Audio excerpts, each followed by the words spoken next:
कल्पना कीजिए, एक ऐसा प्राणी जिसकी सांस में जहर है, जिसका स्पर्श मृत्यु है, जिसकी आंखों में समूचा ब्रह्मांड समाया है। और फिर कल्पना कीजिए कि उस प्राणी को खुद महादेव ने अपने गले में धारण किया। क्यों? क्योंकि वो कोई साधारण सर्प नहीं था, वो था वासुकी, नागों का राजा। वो सर्प जिसने एक बार अपना पूरा शरीर रस्सी की तरह दे दिया ताकि देवता और असुर मिलकर सृष्टि को बचा सके। वो राजा जिसने असहनीय दर्द में भी मुंह नहीं खोला। वो भक्त जिसके बारे में खुद भगवान कृष्ण ने गीता में कहा, सर्पों में मैं वासुकी हूं। लेकिन दोस्तों, वासुकी की कहानी सिर्फ समुद्र मंथन तक नहीं रुकती। उनकी कहानी में है एक कठोर तपस्या जिसने शिव को पिघला दिया, एक श्राप जिसने पूरी नाग जाति को तोड़ दिया, और एक ऐसा त्याग जिसे तीनों लोगों ने याद रखा। क्या वासुकी सिर्फ एक सर्प थे या एक दर्शन, एक जीवन सत्य? आज की इस यात्रा में आप जानेंगे वासुकी की वो कहानियां जो ग्रंथों में दबी रह गईं, वो सच्चाइयां जो आपकी अपनी जिंदगी से सीधी जुड़ती हैं। तो बने रहिए हमारे साथ, क्योंकि ये सिर्फ एक कहानी नहीं, ये उस राजा की गाथा है जिसने खुद को मिटाकर दुनिया को बचाया।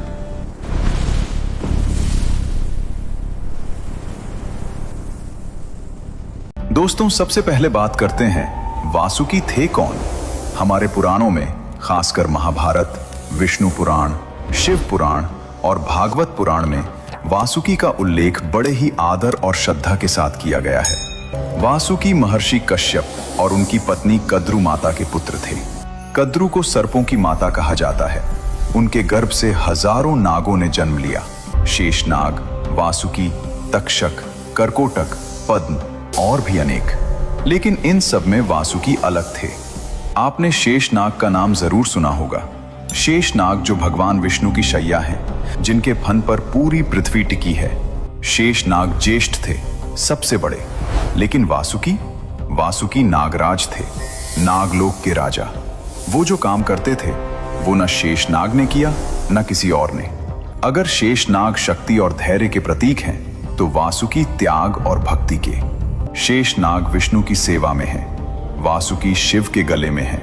दोनों महान, लेकिन दोनों के रास्ते अलग, दोनों की कहानियां अलग। वासुकी के बारे में ग्रंथों में कहा गया है कि उनके पास एक अद्भुत नागमणि थी जो उनके मस्तक पर चमकती थी। इस मणि की रोशनी इतनी तेज थी कि अंधेरे में भी पूरा नागलोक जगमगा उठता था। उन्हें 9 फनों वाला भी कहा जाता है। हर फन एक दिशा का, एक शक्ति का प्रतीक। उनकी आंखों में एक अजीब सम्मोहन था। कोई भी उनकी आंखों में देखता तो उसे अपनी गलतियां खुद याद आ जाती थी। वो न्याय के राजा थे, ना कमजोर पर अत्याचार करते थे, ना शक्तिशाली से डरते थे। लेकिन उनकी सबसे बड़ी पहचान थी उनकी भक्ति। वासुकी नागलोक के राजा थे। नागलोक यानी पाताल लोक का वो हिस्सा जहां सर्पों का साम्राज्य था, जहां रत्न माणिक्य से भरे महल थे, जहां नाग कन्याएं नृत्य करती थीं, जहां ज्ञान की नदियां बहती थीं और जहां वासुकी न्याय और प्रेम के साथ राज करते थे। उनके दरबार में कोई भेद नहीं था, छोटा नाग हो या बड़ा, सबको समान न्याय मिलता था। यही उनकी महानता थी, यही उनका धर्म था। लेकिन दोस्तों, वासुकी की असली कहानी की शुरुआत होती है उस तपस्या से जो उन्होंने भगवान शिव के लिए की थी। बहुत पहले की बात है, जब नागलोक अभी अभी बसा था, जब वासुकी अभी युवा थे। वासुकी ने सुना था शिव के बारे में, उन महादेव के बारे में जो तीनों लोकों के स्वामी हैं, जो भस्म लगाते हैं, जो श्मशान में रहते हैं, जो मृत्यु से भी नहीं डरते। और वासुकी के मन में एक इच्छा जागी, मैं इन्हीं की सेवा करूंगा, इन्हीं को अपना सब कुछ दूंगा। वासुकी ने तपस्या शुरू की, कठोर, बहुत कठोर। वासुकी हिमालय की गुफा में बैठ गए, ध्यान में। उन्होंने भोजन त्याग दिया, जल त्याग दिया। ओम नमः शिवाय। दिन बीते, महीने बीते, साल बीते। जंगल में तूफान आए, बर्फ गिरी, धरती कांपी, लेकिन वासुकी नहीं हिले। उनके शरीर पर दीमके चढ़ गईं, लेकिन वो नहीं हिले। उनके चारों ओर जंगल की आग लग गई, लेकिन वो नहीं हिले। बस एक ही नाम, शिवत शिवत शिव। और फिर एक दिन वो पल आया। जमीन हिली, आकाश गरजा और वासुकी के सामने प्रकट हुए भगवान शिव। जटा में गंगा, माथे पर चंद्रमा, गले में रुद्राक्ष, आंखों में एक अजीब शांति। शिव ने वासुकी को देखा, मुस्कुराए और बोले, वासुकी, तुम्हारी भक्ति ने मुझे यहाँ खींच लिया। मांगो, क्या चाहते हो? वासुकी ने आंखें खोली, शिव को देखा और बोले, प्रभु, मुझे कुछ नहीं चाहिए, बस इतना कि मैं हमेशा आपके पास रहूं, आपकी सेवा में। शिव एक पल के लिए चुप रहे और फिर बोले, तथास्तु, आज से तुम मेरे गले के आभूषण बनोगे।